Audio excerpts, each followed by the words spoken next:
आंखों की। বলিউডের ইতিহাসে সবচেয়ে আলোচিত প্রেম বিচ্ছেদের একটি হলো ঐশ্বরিয়া রাই ও সালমান খানের সম্পর্ক। প্রেমের সূচনা হয়েছিল পর্দার আড়ালেই, কিন্তু আলোচনায় আসে হাম দিল দে চুকে সানাম ছবির মাধ্যমে। ছবির রোমান্স যেন বাস্তব জীবনের প্রতিচ্ছবি হয়ে উঠেছিল, অথচ সেই রূপকথার প্রেমই কিছুক্ষণের মধ্যে রূপ নেয় দুঃস্বপ্নে। সম্পর্ক ভেঙে যাওয়ার পর শুধু ব্যক্তিজীবন নয়, কর্মজীবনেও কঠিন আঘাত সহ্য করতে হয়েছিল ঐশ্বরিয়াকে। বলিউডের অনেকের মতে সালমানের দুর্ব্যবহারের কারণেই নাকি তার থেকে দূরে সরে গিয়েছিলেন সাবেক বিশ্বসুন্দরী। বিখ্যাত পরিচালক প্রহ্লাদ কাক্কর সম্প্রতি এক সাক্ষাৎকারে অনেক অজানা তথ্য প্রকাশ করেছেন। শুধু যেসব তারকার সঙ্গে কাজ করেছেন তা নয়, তাদের ব্যক্তিগত জীবন সম্পর্কেও খোলাখুলি কথা বলেছেন।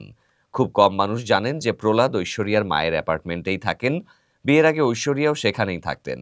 কাছাকাছি থাকার কারণে প্রহ্লাদ তার জীবনের উত্থান পতন প্রত্যক্ষ করেছেন। প্রহ্লাদ সালমান খানকে পজেসিভ বলে বর্ণনা করেছেন, অর্থাৎ প্রেমিকার প্রতি তার অধিকারবোধ ছিল আকাশ ছোঁয়া।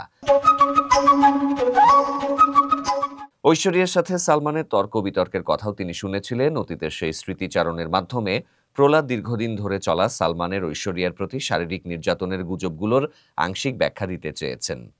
ঐশ্বরিয়ার ক্যারিয়ারের শুরুর দিকে অভিজ্ঞতা নিয়ে কথা বলতে গিয়ে প্রহ্লাদ বলেন, ঐশ্বরিয়ার সবচেয়ে বড় আঘাত ছিল সালমানের কারণে ইন্ডাস্ট্রির কাছ থেকে একরকম বিচ্ছিন্ন হয়ে পড়া।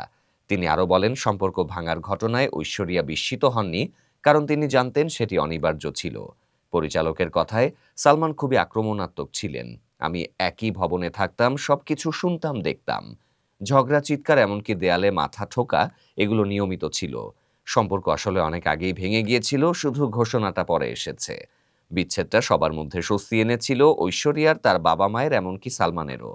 প্রহ্লাদ আরও দাবি করেন, ঐশ্বরিয়া এখন আর আগের মতো নিয়মিত কাজ করেন না, ঠিক এই আঘাতের কারণেই। তিনি বলেন, ওখানেই ইন্ডাস্ট্রির প্রতি ওর আস্থা ভেঙে গিয়েছিল।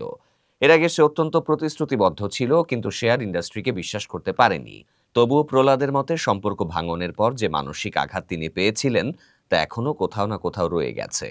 হয়তো সে কারণেই আগের মতো নিয়মিত পর্দায় আসেন না তিনি।